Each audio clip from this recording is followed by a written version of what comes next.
নমস্কার বন্ধুরা, নমিতা কুকিং ওয়ার্ল্ডে আমি আজকে আপনাদের কাছে শেয়ার করতে চলেছি ওলের রেসিপি। এই দেখুন, ওল আর আলুকে ছোটো ছোটো করে ডুমো ডুমো করে কেটে নিয়েছি। ওলকে চিংড়ি মাছ দিয়ে আজকে রান্না করে দেখাবো। আমি ওলটাকে কড়াইতে জল বসিয়ে হালকা করে ভাপিয়ে নেব।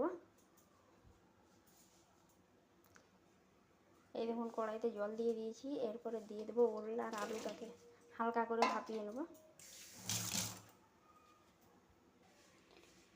অল্প পরিমাণ লবণ দিয়ে দিচ্ছি আর দিয়ে দিচ্ছি একটু হলুদ। এরপরে এটাকে নাড়িয়ে চালিয়ে ঢাকা দিয়ে দেবো। আমি এদিকে চিংড়ি মাছটাতে একটু নুন হলুদ মাখিয়ে রেখে দেবো। দেখুন, এদিকে আমার ওলটা সেদ্ধ হয়ে গেছে। আমি এরপরে জলটা ঝাড়িয়ে নেব।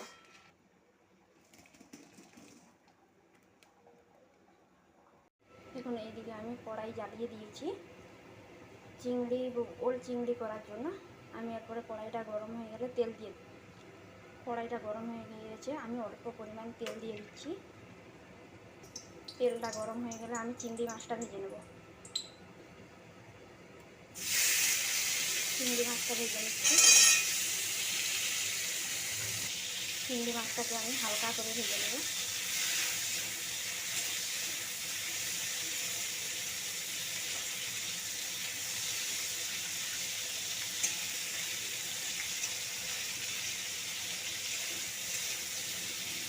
দেখুন, চিংড়ি মাছটা আমার ভাজা হয়ে গেছে। এরপরে তুলে নেব আমি।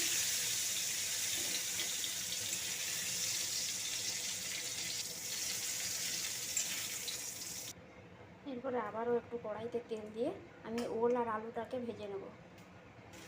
তেল গরম হয়ে গেছে, এরপরে সেদ্ধ করে রাখা ওল আলুটাকে আমি ভালো করে ভেজে নেব।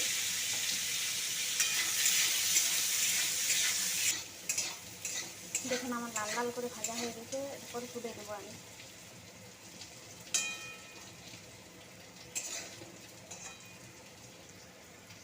কড়াইতে পরিমাণ দিয়ে দিচ্ছি এবার তেলটা গরম হয়ে গেছে। আমি একটু দিয়ে দিচ্ছি চিনি। দেখুন, চিনির কালার উঠে গেছে। এরপরে দিয়ে দেবো তেজপাতা, কাঁচা লঙ্কা আর অল্প একটু কুচানো পেঁয়াজ। পেঁয়াজটাকে ভালো করে ভেজে নেব। এরপরে দিয়ে দিচ্ছি বেটে রাখা মশলাটাকে আমি ভালো করে ভেজে নেব। দেখুন, মশলাটা ভাজা ভাজা হয়ে আসছে। এরপরে দিয়ে দেবো আমি টমেটো আর আদা বাটা।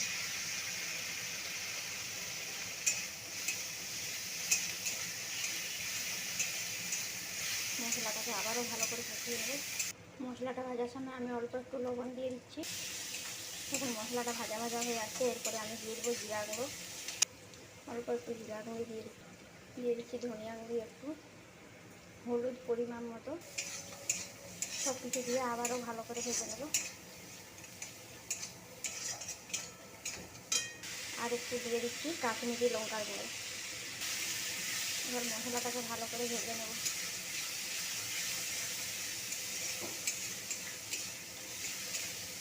দেখুন, মশলাটায় তেল ছেড়ে দিয়েছে। এরপরে দিয়ে দেবো ভেজে রাখা ওল আর আলু। এটা দিয়ে ভালো করে আবারও কষিয়ে নেব।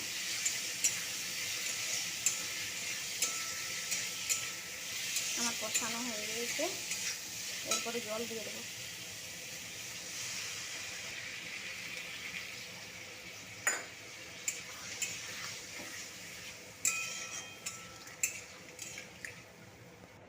জল দিয়ে দিয়েছি। এরপরে একটু চাপা দিয়ে রেখে দেবো।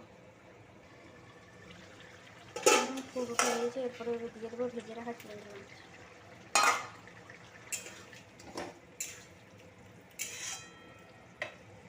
আবারও একটু ঢাকা দেবো। দেখুন, আমার ওল চিংড়ি রেডি।